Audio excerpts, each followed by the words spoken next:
And welcome everybody. Thank you for watching this complex cataract with Zonule Surprise. So sometimes when we're in the middle of cataract surgery, we discover something we did not expect, and it's important to have techniques to manage some of these interesting happenings.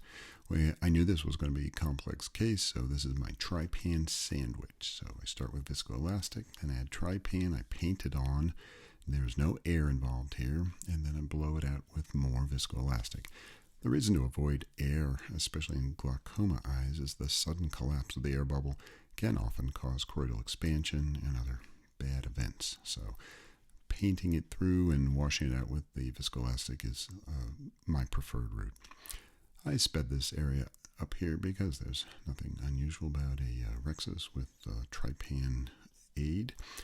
Here's the Chang cannula, and I'm doing a little hydrodissection, and then I noticed, look at that, there's a fibrotic edge, and it looks like the zonules are missing. So I'm going to change to a slightly different technique. It's a very dense lens.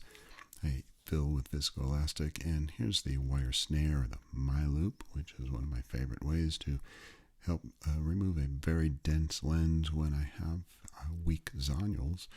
This loop will put all the forces against the cataract and very little force against the zonules. So you can see the lens rotating inside the capsular bag, but there's really not a lot of force on the bag. Sometimes I'll try for a second cut, and I do that here, but I kind of abandon halfway through because the nucleus isn't terribly stable, and I am concerned about the zonules there. So halfway through I kind of cancel that one, and I'm happy with the one nice cut.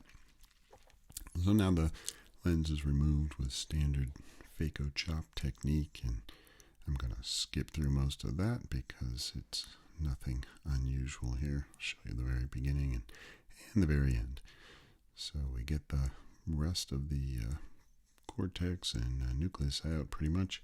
And then I do the handoff technique because I really don't want any kind of collapse here, especially when I know I have weak zonules. I don't want to give the vitreous a chance to come around the corner there. So leave the irrigation on, fill the bag with viscoelastic, and then remove the handpiece. This way the capsule stays back and the vitreous does also. So here I am on irrigation, and I'm going to do a little inspection just to verify what's going on that I suspected, and yep, we are missing at least 2 clock hours of zonules. So have to change tactic here and stop.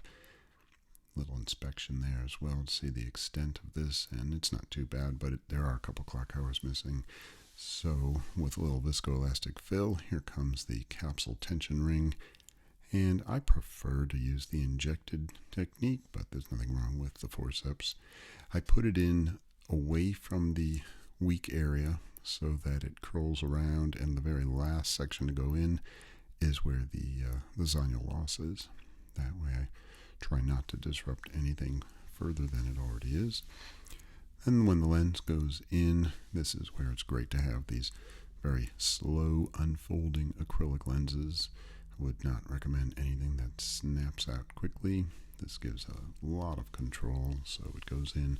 And here's a time when I will use the Kugelin hook instead of my favorite flotation in with the irrigation aspiration, but I won't do that here because, again, I don't want to have a sudden deepening of the chamber, and really want the vitreous to stay back where it belongs.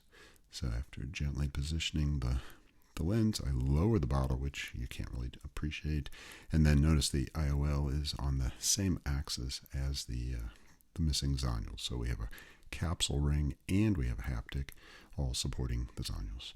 And there we go. Thank you for watching our complex cataract with Zonule Surprise.